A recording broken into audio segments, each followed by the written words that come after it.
अब उन देवताओं को जब ये देवता पद प्राप्त करने की या स्वर्ग जाने की जो साधना करके चले गए, उसी साधना को ये अंतिम मान रहे थे, श्रेष्ठ मान रहे थे। तो वहां जाने के बाद फिर इनको याद आता है कि वेदों में लिखा है, क्योंकि जिन ऋषि महर्षियों ने वेदों अनुसार साधना की और वो कहां गए, ब्रह्मलोक में, ब्रह्म की पूजा करने वाले ब्रह्मलोक में जाते। और गीता जी अध्याय नंबर 8 के श्लोक नंबर 16 में लिखा है कि ब्रह्मलोक पर्यंत भी सभी आवागमन में है, जन्म और मृत्यु के अंदर है।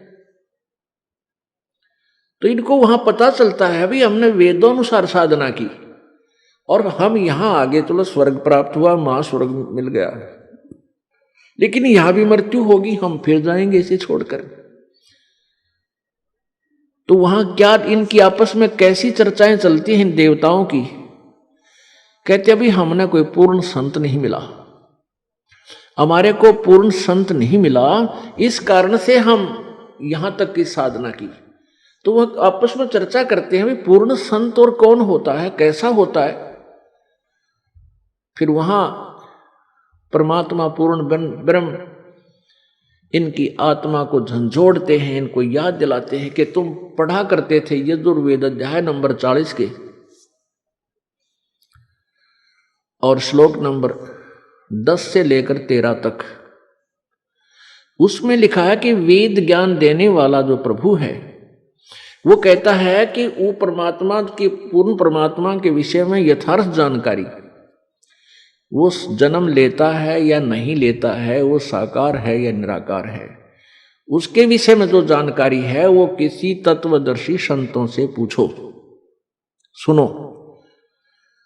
तो वो तत्वदर्शी संत का ज्ञान उन वेदों से भिन्न है, इससे सिद्ध है। तो फिर ये वहां चर्चा करते हैं भाई कैसे मनुष्य जीवन मिल गया, अब के जब मनुष्य जीवन परमात्मा दे देगा। कहते हैं हम पूर्ण संत की तलाश करेंगे जो वेदों से भी आगे का ज्ञान जानता हो।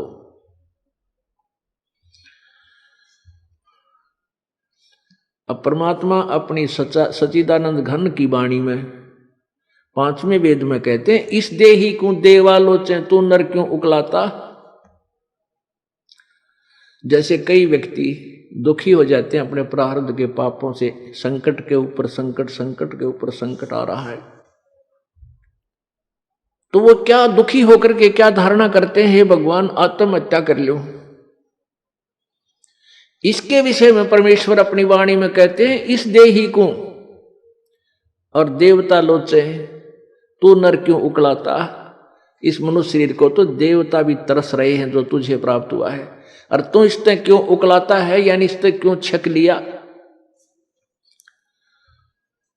अब इससे दुखी होकर तू इसको नाश करने जा रहा है, इससे अच्छा कोई संत तलाश कर, भक्ति कर, पूर्ण संत की खोज कर। अब यहां इन जालिमों ने क्या जुल्म कर रखा है, ये नकली संतों ने, ये असली संत तक जाने नहीं देते। जगह जगह इन ठगों ने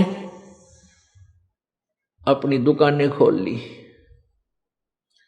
ना इनको कैखे का पता, ना भगवान का पता, ना भक्ति का ज्ञान, और लंबे चौड़े आश्रम बना लिए और ऐसी मार्मिक बातें लिख दी। सचखंड की सड़क, ओ तरह का जो सचखंड, सतलोक की सड़क माने सीधा रास्ता, पक्की, जिसमें कोई बाधा ना हो। तो श्रद्धालु तो फिर जाएगा भाई, जिसको रोग है, जिसको चाह है परमात्मा की, वहां जा फंसे नकलियां के पास। पूर्ण मोक्ष मार्ग इसी आश्रम में प्राप्त होता है। इस तरह के पता नहीं कितने संत बने हुए हैं। तो ये सबसे बड़ा काल का जाल है, ये नकली संतों का होना। तो कहने का भाव ये है कि देवता भी इस मानव शरीर को तड़फ रहे होते हैं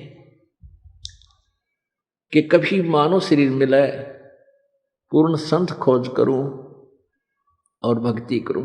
जैसे आप हाथी को देखते हो, हाथी ऐसे सिर मारता चलता है। अब हाथी को नेक्स्ट जीवन, अगला जीवन दिखाई देता है कि इसके बाद मैं के बनूंगा, गधा बनूंगा या कुत्ता बनूंगा या सुअर बनूंगा या मानव बनूंगा। तो सिर मारता चलता है। किस समय सिर मारता है? जब वो पकड़ दिया जाता है, जब वो किसी मनुष्य के काबू आ जाता है, उसके ऊपर बैठ के इतना लंबा छुरा लेकर अंकुश लेकर बैठ जाता है, उसका सीधा ठोकर बकवाद करता है, तो तब वो सिर मारता चलता है नो, खड़ा खड़ा भी सिर मारता रहता है। अब वो ये सोचता है वह बड़ा फंसा बहुत फंसा मैं, और जय इब का मनुष्य शरीर मिल गया तो पूर्ण संत की, पूर्ण परमात्मा की भक्ति करूंगा, पूर्ण संत की खोज करके और सही भक्ति करके अपना पीछा छुड़वाऊंगा। अब परमात्मा यहां क्या बताना चाहते हैं कि जो कुंजर सिर धुनत है, अगला जन्म सुझंत, इब कहेल नर करत सेव पूरे संत। हाथी मन में सोच रहा होता है कि यदि अब की बार मनुष्य जीवन मुझे मिल गया तो पूरे संत की खोज करूंगा। अब परमात्मा फिर उसके ऊपर एक और कहते हैं कि हाथी अर्थात ये आत्मा मन के संयोग से इतनी ढीठ होगी। हाथी के विषय में कहते हैं कि हाथी तभी तक सिर पटक रहा है, धुन रहा है, जब तक यो बंध में आ गया और मनमानी इसको मस्ती नहीं कर पा रहा, इसलिए ये भगवान याद कर रहा है और ईब छोड़ दे इसने। अब इसको खोल दे यहां से और जंगल की तरफ कर दे। कति भगवान याद ना करे, उड़ा खावा केड़े के पेड़ा नर मार मस्ती फुर फुर नहावर ठाठ करे नरी को बिद करे, कति सर नहीं धोने ना इसका याद आवा भगवान, हालांकि इसको पता भी है। तो इसलिए परमात्मा कहते हैं भाई इस परमात्मा के तत्व ज्ञान के बिना ये प्राणी ना तो भक्ति कर सकता और ना ही अपने इस मानव जीवन को ठीक ढंग से जी सकता। इसमें कोरी को बद करेगा। थोड़ा सा कोई राजपद प्राप्त हो गया, कोई बड़ा सा अधिकारी बन गया तो धरती तोलन न हो जा, मंत्री मुख्यमंत्री प्रधानमंत्री राष्ट्रपति बन जाए तो पता ना क्या सोच बैठा है और भूल जाता उसमें कि तू इंसान भी है, तू जीव भी है।